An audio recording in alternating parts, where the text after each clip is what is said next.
মাস বৈশাখ। এই বৈশাখের মতোই রবি ঠাকুরের জন্ম। সোনার আশ্বিনে নয়, হিমের রাতের অঘ্রাণে নয়, ফুল রাঙানো ফাগুনে নয়, এই খর ক্ষিপ্র বৈশাখী তার জন্ম।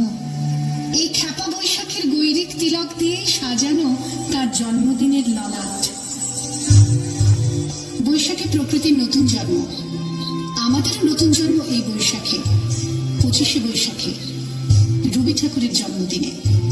দেখতে হয় না ক্যালেন্ডার, জিজ্ঞেস করতে হয় না তারিখটা কবে, আগে থেকেই বুকের মধ্যে সাড়া ওঠে 25শে বৈশাখ আসছে, রবি ঠাকুরের জন্মদিন। বছরে একটা দিনের জন্য তারা নতুন হয়ে যায়। চারপাশে নীলে লালে সবুজে হলুদে রঙিন ফুলের আলপনা, মাঝখানে খয়েরি রঙের সুতোয় রোজ দুপুরের না ঘুমানো চোখে কাজের ক্লান্ত অবসরে বোনা হয়ে চলেছে সেই 4টি লাইন। উদয়ের পথে শুনিকার বাণী, ভয় নাই ওরে ভয় নাই, নিঃশেষে প্রাণ যে করিবে দান, ক্ষয় নাই তার ক্ষয় নাই। শুধু কি সূচি কাজে না, বিদেশকে চোখের সামনে দৃষ্টান্ত করে রাখার আন্তর্জাতিকতা রবি ঠাকুরের। আমাদের সংস্কৃতিকে মাটির কাছাকাছি এগিয়ে নিয়ে যাওয়ার সংকল্পে রবি ঠাকুর।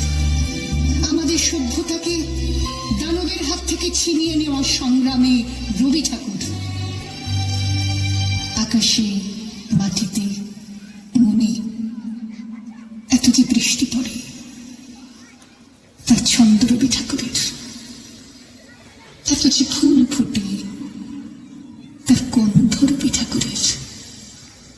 তাই প্রতিদিনই তার জন্ম, কোনো দিনই তার মৃত্যু নেই।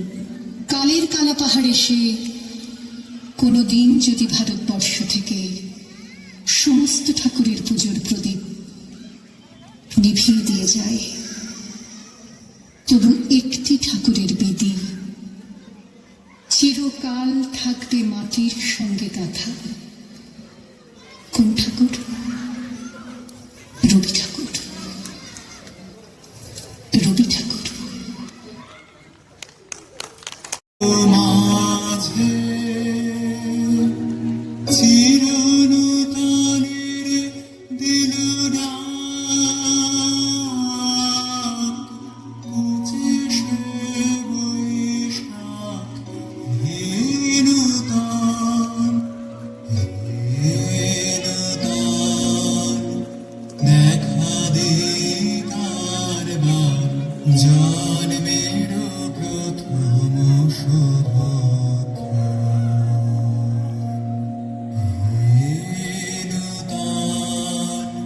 দেখা দে কারবার